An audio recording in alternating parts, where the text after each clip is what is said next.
Another phenomenal podcast for you today. I want to thank you all for joining us today, and we're going to get going here in just a few seconds because we go live across Facebook and YouTube every day and TikTok. And then also we have this podcast available to you guys Monday through Friday on every podcast carrier in the world. It's amazing how many people have picked up our podcast, the success, and it's all because of all of you. So thank you very, very much. And today we have our buddy Marley, who's super excited to be on the show. Listen to him. He is so fired up, but he's here because he is hungry. So here you go, buddy. You can eat while we're doing the show. Marley's my rescue monkey, and he's super hungry today because he didn't eat breakfast. He woke up late. He was up late last night playing with the cat. So he's going to eat a little bit during our show. So thank you, everybody, for joining us. As usual, I thank you. And that's Marley, the rescue monkey, the smallest monkey in the world. That is him. His head's the size of my thumb. He is a monkey. He has the cutest little face, right? Don't you think that's a cute little face? Yep, he's a cool little dude. And his name is Marley, and he's having a snack here, kicking back with Dad right now. And then he'll jump in his cage here in a few minutes, and we'll get the show rolling here. But I'm just got to feed him a little bit while we're going. Okay. Here, go. There. Here, you can have it right there in your cage. All right. He got pissed off. He's like, give me my food and get away from me, Dad. So, gang, we got a lot to talk about today. Today we have, we got to go over the most important part of this fishing thing. And I kind of haven't been really talking about it that much. And my good buddy Elliot, who kind of is the producer of everything, Your Saltwater Guide. He takes care of every aspect of it. He produces the podcast every day. He puts out all those videos across social media for us every day. All right, Marley, let me put that up there for you. There you go, bud. And he asked me a super important question, and I was like, man, I do need to talk about this more.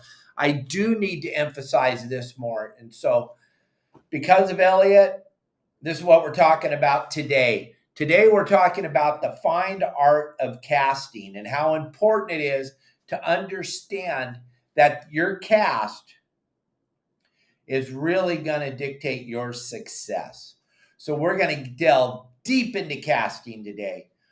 Today is Promar Ahi USA Tuesday. We always talk about Promar products on Tuesday. I have a really cool product to show you because of the fact that Swordfish have stormed into our area here. The last month, so many boats are seeing so many swordfish. So it's time to dust off your deep drop gear. Go look at the deep drop swordfish bundle we have on the website, Your Saltwater Guide, and get ready. And so we're going to show you a really cool product in a little bit that has to do with deep drop swordfish fishing anywhere. I don't care if you're in Texas, you're in California, you're in Florida. This is a product you all have to have because you all have to have it on your line. So we'll talk about that in a little bit. So stay tuned for that. At about the 20-minute mark, we'll talk about that, and I'll show you what I'm talking about. But today we're going to really, really delve into the fine art of casting and how important and why is it so important. Captain Dave, I catch plenty of fish, and I don't know how to cast. Well, if you're catching, it's so hot in here, gang, I just have to turn this air on. If you're finding that you're catching a lot of fish and you're not casting, wonderful. That's congratulations. I'm so glad for you. But, man, if you can learn how to cast, it's going to absolutely change your success rate dramatically. How do I do that? How do I go about learning how to cast? Well, we talk about it a little bit a couple weeks ago on the show, and we dance around it once in a while. Oh yeah, don't forget to leave over here on TikTok. Don't forget to leave the gifts. Gifts are super important. They help me feed my monkey. They help me feed my rescue monkey, rescue cats. Don't forget to leave the stars on Facebook. Don't forget to hit the like button. I know y'all watch all these videos and people are always saying, hey, please hit the like button. Please hit the like button. I had no idea how important it was. It is unbelievable how important that like button is. We get millions and millions of views a month. I need those views to turn into likes. I had no idea how important it was. I need those views to turn into likes. I need y'all to hit the like button as many times as you can on any of my videos, please. It's free to hit the like button. It will not affect you in any way, shape, or form. I used to watch videos, and I still do, and I used to see the people going, hey, make sure you hit the like button, and I didn't even know what that meant. I didn't know how important it was. It is what drives these videos. It's what drives the algorithm. It's what drives it to get it out in front of more people. So if you could do me this big favor, throw some gifts over on TikTok, throw some stars over here, and then hit the like button, gang. If you don't want to do the badges, or if you do, anyway, anything will help. And then the number one thing is hit the like button on all my videos. And over at YouTube, we are exploding. They found us, and it's growing so quickly. If you go over there and look right now, we're at 50,300 subscribers, and tomorrow it'll be 50,500 subscribers. It's growing at 2,000 subscribers a month right now. It's absolutely insane. I'm blown away. Facebook, Instagram, and TikTok have been going crazy for a long time, but now they finally found us on YouTube. And so those of you that are watching on YouTube and those of you that are subscribing to the channel over there, thank you all very, very much. But today we're talking so much about casting and how important it is. When I was a little boy growing up down in Dana Point Harbor on the San Clemente Piers, where I first started fishing with my dad, and then moving to the Dana Point Harbor in 71 when they completed the harbor. I'm doing very, very good, Brian. I'm doing very, very good. Thank you. The thing about me as a little boy was I needed to learn how to cast because all my heroes could pick up that rod and throw it a country mile. And back then we had conventional reels on the West Coast. And I know there's a lot of people watching on the East Coast. On the West Coast, gang, nobody used spinning reels. They just didn't.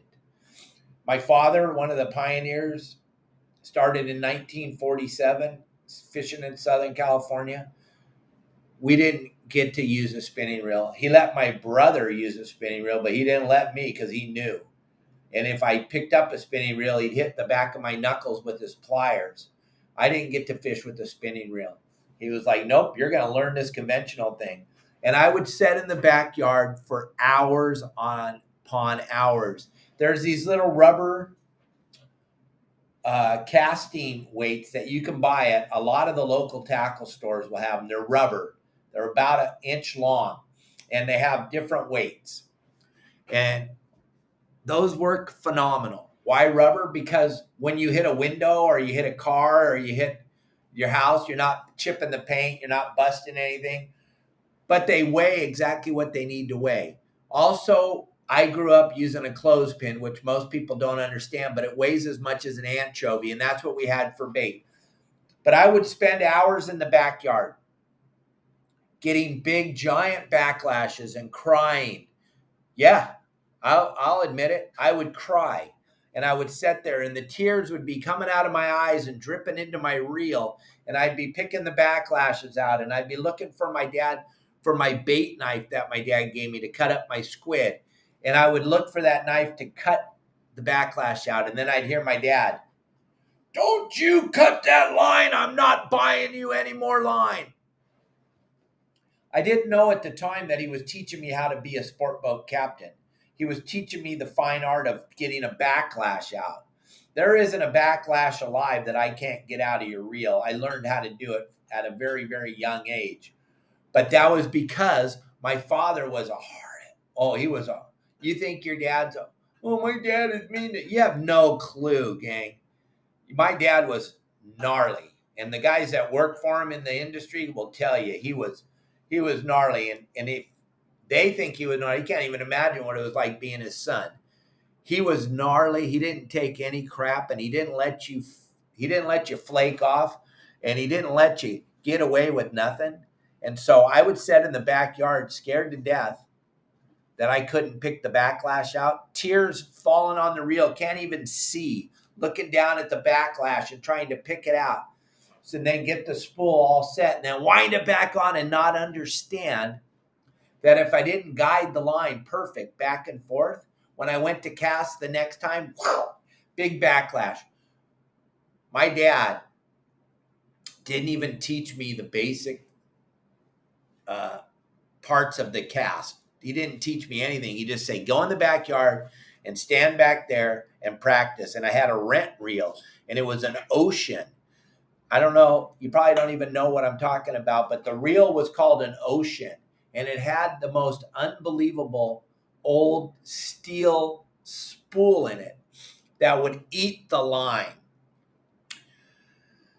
And that was their rent reels on the San Clemente Pier. And I would cast that thing, and then I would get these giant backlashes and pick them out. And this went on for a long, long time until finally I would learned how to cast. Then I went down to the boat, and I thought I knew how to cast because I could cast in my backyard.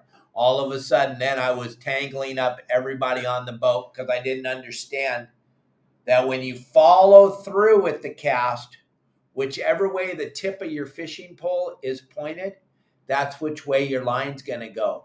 I didn't learn anything easy. I learned it all the hard way by trial and error as a little boy, little boy. But I went and I kept at it, and I kept at it, and I kept at it, and I kept at it. And today I can cast pretty well. I'm a pretty good caster nowadays. But also I've been doing it for a living for 48 years. But I didn't start at it at 48 years ago. I started at it at 57 years ago when I was a little tiny boy in my backyard. Practice, over and over and over again. And then getting to go out on the boats and start to practice. Now, I know a lot of you are using spinning rods. I know that. But there's still so much to learn about casting, whether you're using a spinning reel, whether you're using a conventional reel, a low profile conventional reel, or a large trolling reel like a Makyra 30 or a Makyra 50. I can cast those. I can't cast the 130. I can cast the 80. I can cast a 80 wide with a mackerel on it pretty good. I can also cast a Tesoro with an anchovy on it pretty good. But it's all from years and years of practice, crying, backlash. Then understanding the whole idea of the cast with your spinning rod and reel. When you wing that thing out there, it's a lot to do with how far out you let your hook hang from the rod. It's a lot to do with pendulum swing of the lure as you start to cast. And I cover all this over on my website, but we're going to talk about it in depth today because I can't emphasize to any of you enough how important it is. I don't care if you're over in Texas, you're in Florida, you're in California, and you come up on a school of fish and you're so excited and you get ready to wing that thing out there. And as you cast it, the line hooks on the bail and the jig goes flying off, or your popper goes flying off, or the line's wrapped around your tip. There's so many things that can go wrong when you're trying to figure out how to do this casting thing and what it's all about. Yeah, exactly, Darren. And we're going to get into that. And like Darren was just saying, it's not so much how far you can cast, but how accurate you can cast. So, like what I'm trying to talk about is the foamer of fish out there in the ocean. The school of fish that's up on the surface eating bait, and it happens everywhere. It happens in Africa. It happens in California. It happens in Florida. It happens in Texas. When you approach those fish, and you pretty much know how to cast now. You practiced in your backyard. You practiced on the pier. You practiced on the beach. You practiced on your boat. Now you're offshore, and it's time to figure out, I got this. Now, can I accurately cast in front of the breaking fish? What do I mean by that? Is if you pay attention to which way the fish are, all the fish in the ocean are swimming in a direction. They could be chasing that bait fish and foaming in the water, but they're chasing that bait fish in a direction. That bait, that school of sardines, anchovies, mackerel, ballyhoo, blue runners, whatever it is that fish is feeding on at the time, that fish is trying to get away from the fish that are eating them. They're moving in a direction. The bait ball is moving in a direction. The fish are chasing it in a direction. You're going to cast in a direction. You want to cast always in front of the fish. I was talking to a gentleman. Oh, I was talking to Elliot. If you cast behind the fish, there's no fish on the planet Earth that eats with their butt. They're just not.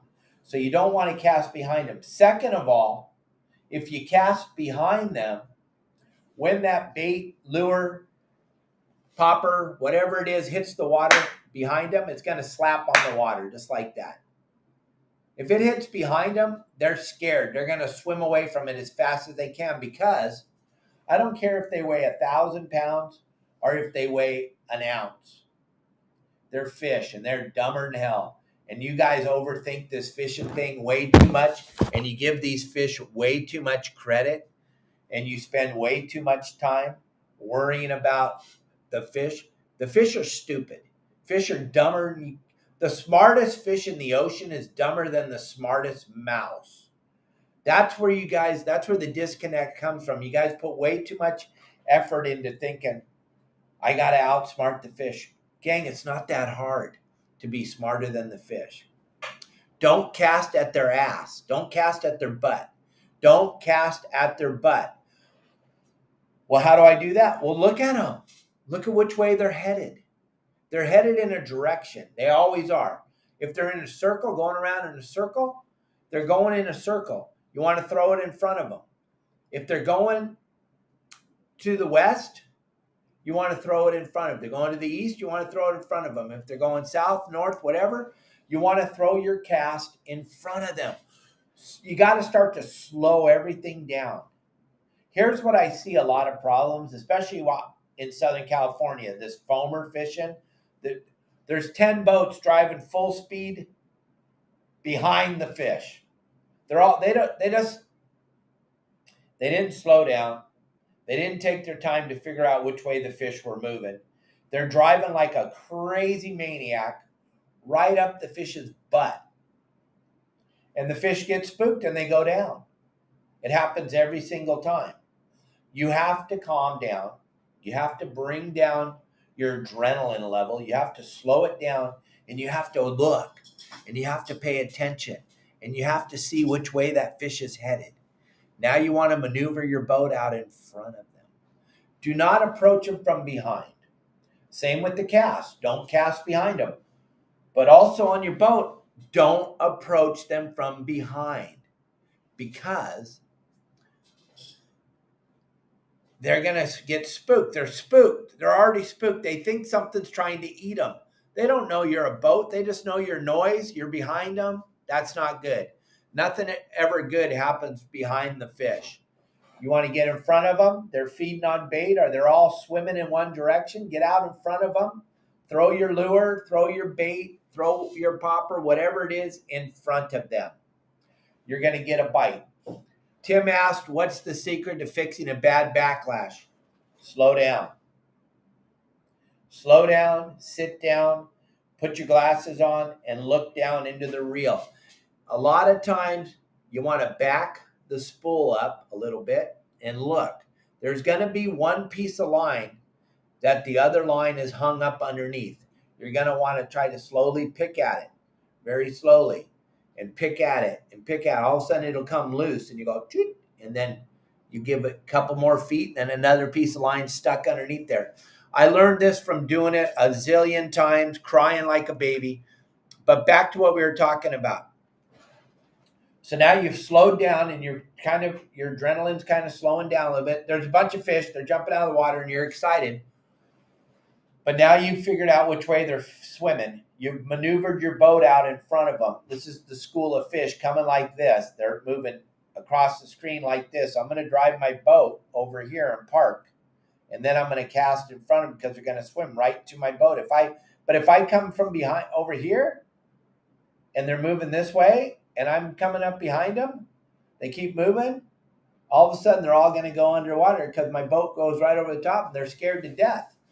So you don't want to approach them from behind, and you sure the heck do not want to cast behind them. Gang, real quick, it's Promar Ahi USA Tuesday. I want you to see something real quick, and we'll get right back into this casting thing. But I want you to see this. Go. Remember, we're giving away a big bag of swag. All you got to do is enter through that QR code. And on September 1st, just by visiting the store at promarahi.com, just visit the store. That's going to enter you into the contest to win the big bag of swag. But gang, we got a bunch of swordfish out here right now. Promar has these phenomenal LED lights. They got the blue flasher and they got the red flasher. They also have a green one. I have the blue one and the red one with me today.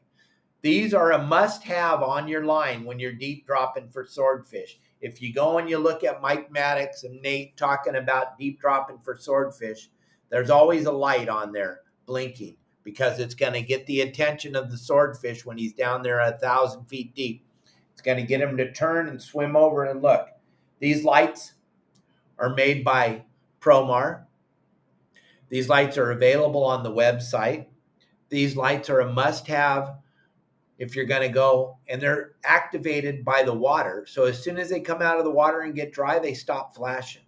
As soon as they get wet, or you take your wet fingers and you touch the bottom of this, it'll come on. You'll know that it's working, or you can drop it in your bait tank. These are a spectacular light, very, very bright, LED. They work flawless, and you'd want to have them if you're going to go deep drop swordfish fishing. There's a million kinds of lights. Some of them are giant. Some of them you have to put the batteries in. These are flawless. These things work as good as the big giant lights. These things work phenomenal. They're going to be epic. They're going to work for, I don't know, it says 100 hours. Let's just say we get 50 hours. How long is it going to take you to fish for 50 hours? You're not going to go out there and do it 10 hours a day, 5 days in a row. You're going to do it for 3 or 4 hours and then 3 or 4 hours. And these lights are going to last a very long time. Also, while you're on the website, look at all the other products that Promar has. There's so many things that you use on a daily basis that you had no idea that Promar Ahi makes.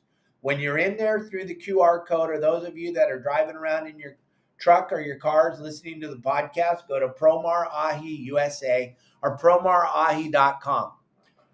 Promarahi.com. And when you enter the website, when you're checking out, you put in the code YSWG and you're going to save 10%. But if you enter through the QR code, no purchase necessary, that's going to enter you into the contest to win the free bag of swag. And we give away a free bag of swag at the end of every month. On September 1st, Kelly Girl will pick one lucky person to win the free bag of swag. Grab that QR code, gang. It's free. It's not going to hurt you. Grab it with your phone. Grab it after the show. Those of you driving around, make sure you put in the code YSWG. When you're in there, you're going to buy stuff on there anyway. They have bait scoops, gaffs, nets, landing nets. Those of you in Florida and those of you in Texas, throw nets. We can't use them out here on the West Coast. It's against the law. I know it's hard to believe. You can steal up to $900 worth of stuff at Walmart, but you can't go throw a net in the water and catch your own bait. Isn't that a crazy state? It's very crazy. But it is what it is. There's nothing you or I can do about it. So don't forget, check out these LED lights. You're going to need them. It's swordfish season right now. You want to go get a deep drop swordfish. We're going to start talking about it more and more on the game plans each week. But go to Promar and check out the LED lights and get yourself a handful of these things. And they can't be bad. They're going to help you out tremendously. Grab that QR code, gang. I'm going to pull it down right now. We're going to keep on going with this casting. All right. So we're out in front of that school of fish. That's the school of fish. This is our boat over here. Fish are swimming into our boat. We throw our bait, our jig, our lure, whatever it is, out in front, and we're going to try to wind it across the school. But like Darren was saying, how do we be accurate? How do I know I can throw it in front of the school or off the side of the school or dead center into the middle of the school. It's which way the tip of your rod is pointed when you complete your cast. I can watch videos, and Elliot and I said we were going to start picking videos apart here one day and start to explain to you why they're successful, why they're not successful. Start to do that on our YouTube channel. Now that we've built up our audience, we can start doing that over there. But the other platforms only want us to put out shorts because that seems to be what drives the algorithm. But when you'll see 90% of the people, if you watch video, they end the cast with the tip of their rod pointed up at the sky. You can't have accuracy with that. If you watch the people that are consistently hooking up, when they finish their cast, the tip of their rod is pointed exactly where they want that bait or that lure to go. That's how you can be accurate. But it's also about practice. We can't talk about practice enough and how important it is to practice, practice, practice. Michael Jordan, one of the greatest basketball players of all time, he practiced his craft every single day. Why are you guys not practicing this casting thing? If you have it, if you've already got it wired and you're doing a great job, then you don't need to practice anymore. But if you want to be successful, and yes, Nut Flush, Allen, yeah, those professional bass fishermen, they can hit that spot right on that branch every single cast. They can hit that branch on the left side 3 times. They can hit it on the right side 3 times. They know that if there was a fish on that branch, they would have caught him. Same thing if you go and you watch my videos of fishing the mangroves. We're picking off little pockets, and we're throwing our bait in that pocket over and over and over again. And if the fish are in that pocket, I can hit it 50 times in a row. If not, then I'm going to move my bait to another pocket. I'm going to throw it. These are things that are going to change what you catch from today forward. But you can't. I own a boat. That doesn't mean you know how to cast. I own a big box of lures. That doesn't mean you know how to cast. You would not believe how many people came on the boat when I was captain. Half day, 3/4 day, all day, overnight, long range, yacht, guide service, and told me, oh, I know how to cast. And we get out there and they can't cast. I've heard it a zillion times. And they go, oh, my reel today, my line today, my dun-dun-dun-dun-dun-dun-dun-dun. There's a million excuses for why you can't do it, but there's only one real one. It's because you don't practice. You don't practice. Those of you that have a boat in the water, you need to stand on the back of that boat in the water after work or in the afternoons or when you're not going out at night or whatever. Tie something on there rubbery, not a piece with the lead on it. No lead. Stand on the back of your boat and start practicing casting across the channel to the other boats in the channel or to the buoy or to your guests or to the whatever's laying in the water. Start casting and practice and practice and practice and practice. And when you think you practiced enough, practice some more, gang. Let me tell you something. It's going to change your success. I'll tell you right now. Professional bass fishermen will tell you. If they can't cast, they can't professionally bass fish. It's impossible.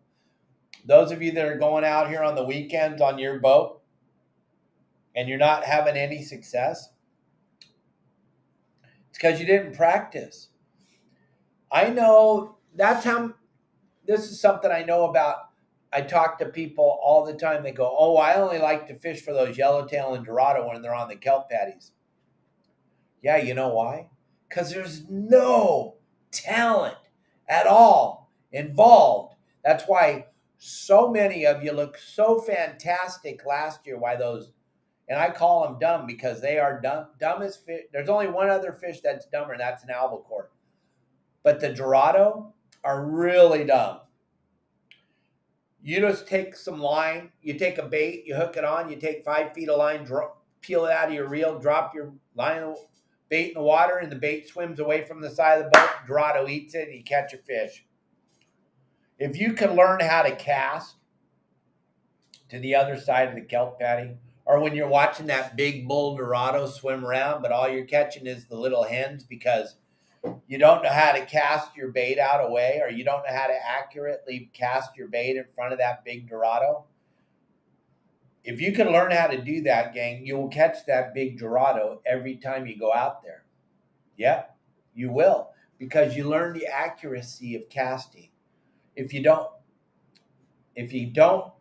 consistently hit the corner of the dock when you're standing on the back of your boat, if you can't cast to the corner of the dock and hit that water in front of it 10 times in a row, then you need to do it again, and you need to do it again, and you need to do it again until you can hit it 10 times in a row. Then you've got that part of the accuracy of casting down. But you got to hit your target not 7 times in a row and then screw it up 3 times. 10 times in a row, then you've mastered it, and you can move on to the next thing. But casting is so damn important. I cannot emphasize it enough. Distance and accuracy are 2 super big things. Now, when you're out fishing, let's just say you got on the San Diego, down in San Diego, they have a great video, the Jig Chuckers Ball, where they're out there fishing that yo-yo iron or surface iron yellowtail fishing. A lot of times that's going to be distance, where you can cast a long ways, get your surface iron to hit the water when it's open water yellowtail, and you can have that surface iron kick back and forth for a long ways, and you can get a reaction bite.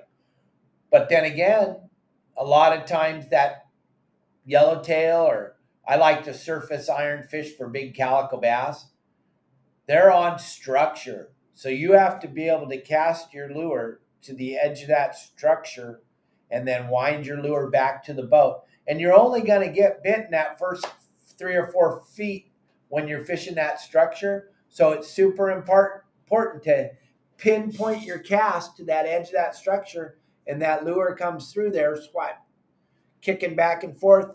That big yellow or that big calico comes out of that structure and eats it. That's about consistently casting to the spot.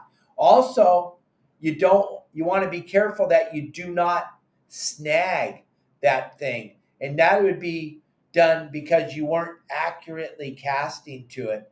Then you overcast it or you undercast it. Now you snagged it. Now you hooked it.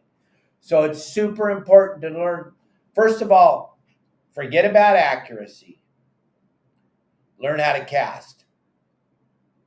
Once you've learned how to cast to where you complete your cast and every time the tip of your rod is pointed at the water, your follow through is so important. Less like in golf. The golf pros will tell you, you didn't follow through. You hit the ball and you stopped.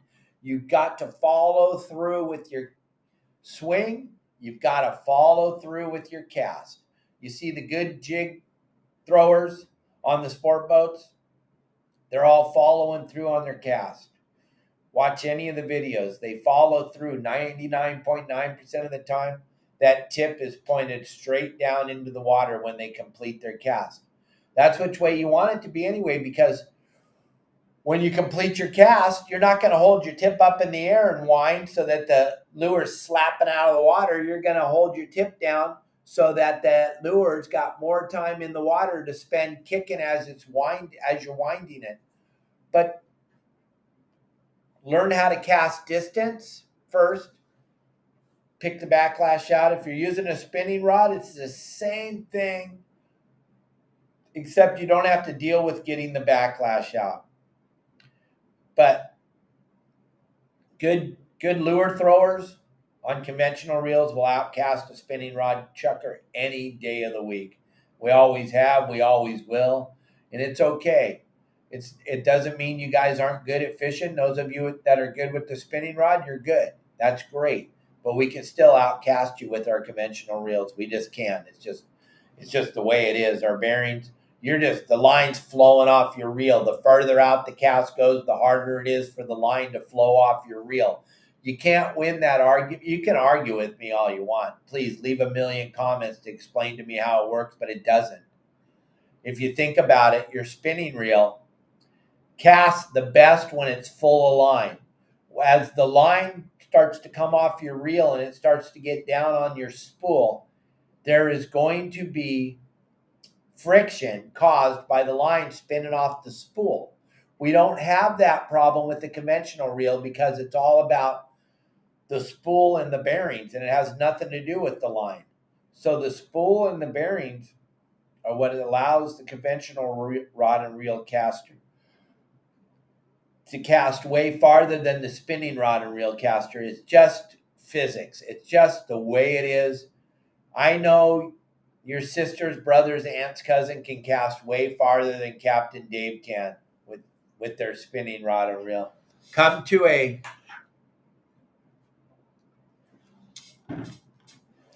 casting contest in Southern California and go up against some of the good casters. Go up against Pete Grossbeck.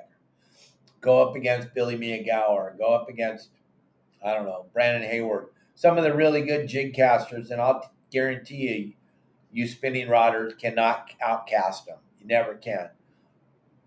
So that's the reason why we've learned how to fish with the conventional reel in Southern California. It casts farther, and we are doing a ton of casting when we're fishing. An average trip, when I was guiding with 4 guys on the boat, I'd probably make 12 to 1,500 casts a day with 4 different rod and reels that I've never touched before in my life. They don't belong to me. They belong to my clients. But first thing you do when you grab a conventional reel is you look at the spool.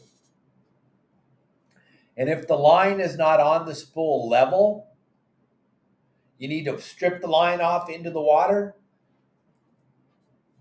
until you get to where it's level. Then you need to grab index finger and thumb, pressing them together, and wind that line back onto the reel tight and level. If it's not on there tight, when you go to cast, it's going to backlash. And if it's not on there level, when you go to cast, it's going to backlash. Those 2 things are super important. If you're at a casting contest and you watch somebody walk up, they normally are at a casting contest, they have 1 rod you have to use. When you walk up and it's your turn, first thing you do is you look at the spool and you see, oh, the guy wound all the line up in a ball on the left side or the right side or in the middle. We got to take that reel. We got to take a few seconds. We got to strip the line off onto the ground. We got to grind it back on nice and level, and then we're ready to do our cast to try to hit that target out there. But the setup is super important. And I know nobody would have ever thought I could talk about this for an hour, but I can talk about this for 10 days. The setup is probably more important than actually knowing how to cast.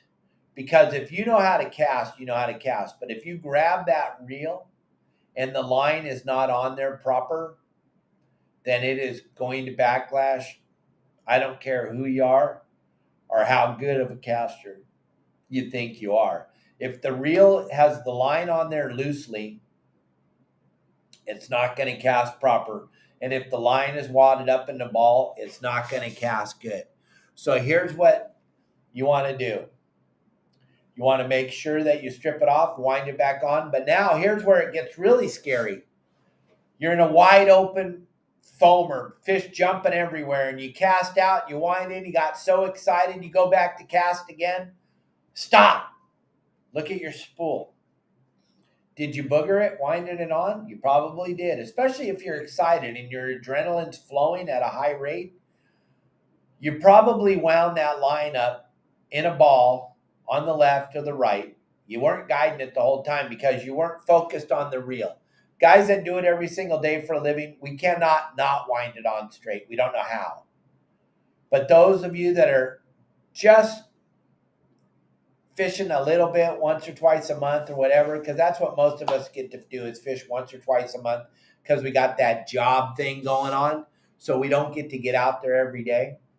Your adrenaline's going to be flying so high when the fish are biting and the guy hooked up to you on your left guy hooks up to you on your right and you can see the fish jumping everywhere and you're trying to wind in your lure as fast as you can to go cast again because you didn't get bit, that's where the bad things happen. That's where the backlash happens. And you're a great caster, but you did not wind the line on straight or you did not wind it on tight. Straight and tight are going to mess you up every single time. So you want to take the time, you want to take the deep breath, you want to look down at your spool, and you want to make sure. And I know it's hard sometimes when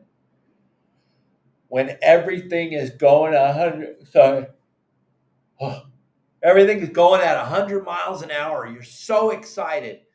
But gang, you just got to make that tiny bit of effort to make sure the line is wound on level, that the wind is lined on straight. It's killer. You have to make sure that everything is set in your favor so you can be successful when you go fishing. Now, another thing to think about, we've talked about the reel 100 times. Now the rod is going to come into play. The fishing pole itself is going to dictate how well the reel casts. Little short rods aren't going to cast that. They're not going to be able to cast that lure proper. I use 9-foot rods. I have no rods in my house under 8.5 feet long. I'm looking over here. I don't think I could get these rods on the screen, but my long rods are the key. They're the funnest to fish with, but they're the key to casting too because of the length of them. It's going to allow you to get that pendulum effect when you go to cast and bring your hands across each other to cast. You can see it on my casting videos on the website, Your Saltwater Guide. But the whole pendulum effect with the long rod, when you watch and you go to YouTube and you watch the jig chuckers ball and you look at all 20 of those guys on the San Diego that are fishing, there is no one fishing with a short rod. It's just not the way to fish lures. It's not the way to fish the iron. It's not the way to fish casting baits. It's all about the long rod. It's going to change the distance you get on the casting. It's going to change your ability to be pinpoint accurate. The longer the rod. You look at the pro bass fishing guys, those guys are fishing those 7 and 8 foot rods in the bush and because it gives them accuracy.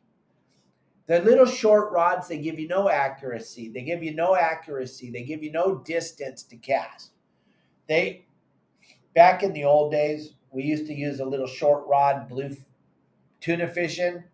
We called it a broomstick, but we never would do that again. We would never do that again. We're not doing that anymore. Those people that know, they know. It's all about the rod. It's going to help you to cast tremendously. Look at your fishing poles that you have in your closet or in your garage and look at them and go look at how long they are. If they're 6 foot or less, they're no good for casting. They're not. I wouldn't even try 7 foot. Mine are, like I said, 8.5 to 9 foot long. That's what all my rods are. I have a couple of 10-foot jig sticks in San Diego in my locker because they make it easier to cast longer distance. Also, your reel has to match the size of your rod. If you got a big wide reel and you have a little short rod, that's not going to work. It's just not going to work. The casting ability is not going to translate. So, like we say all the time on our podcast and on our game plans and on our how-to videos, every single thing matters. You have to understand that if you want to be consistently catching fish when you go fishing, you've got to understand that everything matters. And if you go about it halfway, in any part of it, the casting, the anchoring, the chumming, the drifting, the game plan, the looking, the time on water spent looking for anything that's not water. Every single thing matters. And if you have your rods on your boat, ready to go with your favorite lure on it, surface iron or whatever, you better make sure that on the way out, you let the line out behind the boat on every one of your reels and wind it back in nice and tight. Then hook on your favorite lure. Let the line out when you're leaving the harbor on your favorite, or excuse me, on all the reels. Everybody's. Yours, your cousins, your nephews, your kids. Let all the line out, wind it all back on nice and tight and nice and even, so that every rod's ready to go when you find that. Because you may only find one school of fish today when you're out there. You may have one chance when you find them. So why do you want to not have every rod on the boat ready? The way we approached it when I was running the Wild and Sack, we had 30 rods on the boat. Before we ever started fishing, all 30 of those all 30 of those bait rods were rigged up. They were all perfect. All the drags were set perfect. All the line was wound on perfectly straight. All the hooks were tied on. Everything was ready to go. So when I found that school of fish, we were ready to put as many of them as we could in that white bag, because those fish are out there in the ocean hoping that when you show up, you're going to allow them to get in your boat and get in that white bag and go home with you and have dinner with you. That's what they're hoping for when they see your boat arrive on scene. The last thing they want to do is swim around the boat while you're trying to straighten out your line or tie on your hooks or tie on your lures. Gang, you're blowing it. If you're going to go out fishing, you want to make sure everything's ready to go. Everything's ready to go. You do not want to go about it halfway. You do not want to get your rods ready when you get to wherever you're going to fish. You do not want to get your drag set when you get to wherever you want to fish. You want to get it ready on the way out. Normally, you're going to have an hour, 2 hours, 3 hours before you get to where the fish are. That is prep time. There's no downtime. There's no downtime. If you got on the boat and all your plan was is to sleep all day, then you're not really that into fishing. You get on the boat, you look at all the rods and reels, and you ask the captain or one of the guys, hey, you want me to straighten out these lines, get them all ready for when we find the fish? If they say no, well, then that's the worst boat. You shouldn't have gone with your friend, because he doesn't have a clue. He's probably just in the corner eating his boogers anyway. You want everything ready. You don't want to blow it, especially this time of year with the Dorado and the yellowtail and the bluefin and the yellowfin and everything offshore. Sometimes you only have one opportunity. Don't pull up and not be ready for that big opportunity when it happens. Make sure you're ready, gang. Make sure you're ready. Cast, cast, cast. Practice, practice, practice. Practice in your backyard. Practice on the back of your boat. Practice somewhere. I taught Kelly how to do it on an old bridge down by our old house in Trabuco Canyon. We used to go out there behind the house, practice off of an old bridge. It worked flawless, because she didn't want to not be able to cast, because she knew so many people were going to be watching her when she goes fishing, that she wanted to make sure she learned the proper way to cast. I want you all. That's why I built Your Saltwater Guide, the website. If you haven't been on our website yet, if you're thinking, gosh, this guy talks about fishing all the time. I want to be able to fish. I want to be able to catch fish. If you want to be consistently catching fish every time you go fishing, whether you're on a sport boat or on your own private boat, check out my website, yoursaltwaterguide.com, gang. I built it for you guys. I built it for all of you. It only is going to help you catch more fish when you go fishing. I don't care if you're an expert or if you're a beginner. There's stuff on there for all of you. Those of us that are experts, we need a plan. We need to know where to go. We don't want to just jump on AIS and go where all the other boats are. How stupid is that? Why do you want to fish where all the other boats are? And I hear this all the time from guys that think they know what's going on out there. Oh, I just go on AIS. That's so stupid. That is so dumb. Why do you want to fish where all the boats are? Don't you want to fish where the fish are? How cool would that be to get to go fishing where the fish are, and then when you get there, actually catch fish? Darren, is it cool to go fishing where the fish are, or would you rather be out there fishing for boats? Jack, would you rather be fishing for fish or boats? Tim, how cool is it to go to a spot where no boats are and catch fish every day like you did yesterday? It's the best. Gang, there's a million ways to try to figure out where to go. But guys, I got a network that you can't even comprehend. I got 4,000 plus members that are sharing what they're doing every day on the water. Somebody's fishing somewhere in our network of people in our community, and they're sharing what they're doing. Also, I can pick up the phone and I can call captains that are legends in the industry. Not these little zit-faced guys that just started fishing for bluefin the last 5 or 6 years. I can talk to real captains that have been doing it for a living for a very long time and find out what they're doing out on the water.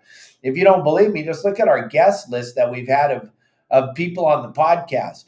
They're not coming on the podcast because they don't like me. They're not coming on the podcast because they don't talk to me.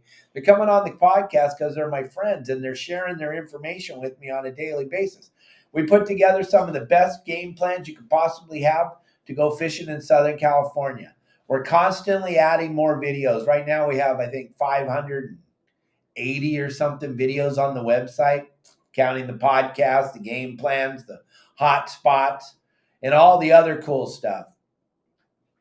One thing I can promise you, though, is if you're going to go to the website and you're going to grab the information that's over there and you're going to go out there and you're going to execute, you got to go and execute the way I fish.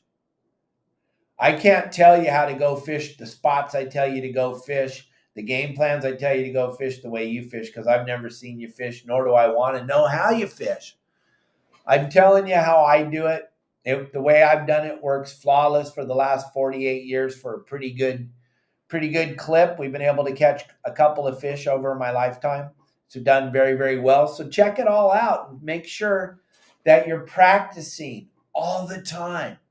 When you're not practicing, check your line, check your drag. Gang, don't get out there and not have your drag set. It is so sad when I see guys cast a bait out and the fish eats it and the line goes snap and breaks right away and they're all, oh, shoot, I should have backed my drag. You should be ready when you go fishing to catch fish. What do you think if, let's just pretend like you followed my plan and you went out there and you found the fish and you throw your bait in the water and you don't get a bite? No, you're expecting to get a bite the minute your line hits the water. Hey, how are you today? You're expecting to get a bite the minute your line hits the water, because that's what Captain Dave does every day on his videos. That's what he shows you. Have your drag set. Damn it. Now, your drag is set. You grab the line, you pull on it. The line doesn't come out easy. It doesn't come out hard. It comes out kind of taut, but it still comes out. You hook a fish and he starts to take your line. We're going to just talk for a few more minutes. Yay, Chris, what's happening, buddy? Good to see you. Hey, those videos that you and I made are coming out this week. I know you've been watching. You've been seeing it. Chris was nice enough to bring me down the shovel-nosed shark Balboa fish group. You got to check him out. He's super cool. We're going to have him on the podcast. What he's doing is he's down there fishing in the bays and the harbors and on the beaches, and he's actually giving back to the community of fishing like no one's ever done before. It's a pretty cool thing. Check him out, Balboa Fish Group. He's got a great thing going. You want to check Chris out. He's a really good human, He's got a good thing going. We're going to be having him on all those videos I put up every day. We got like 7 of them, Chris, you and me, chit-chatting, filleting that shovel-nosed shark. You're going to like them. They're going to come out really good. But what I'm trying to tell you is don't get out there and not have your drag set. But when you do have your drag set and you set the hook and the fish starts to take all your line, do you want him to stop taking your line? Yeah. Bend the rod.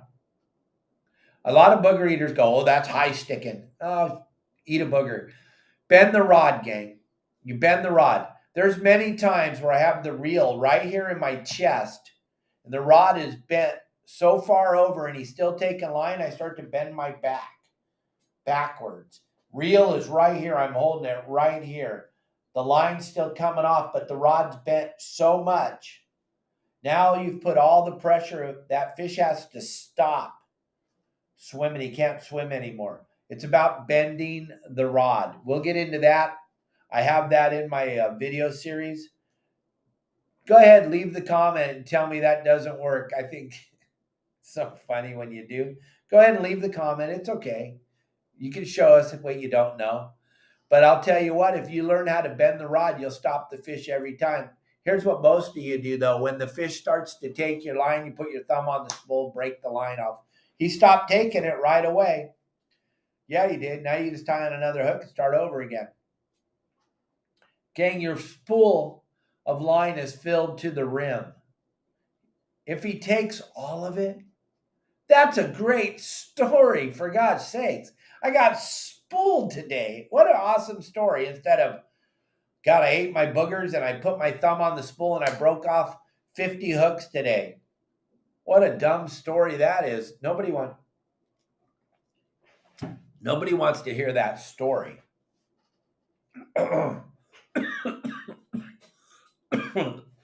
Bend the rod. Sorry about that. Bend the rod. If you want to stop the fish, bend the rod.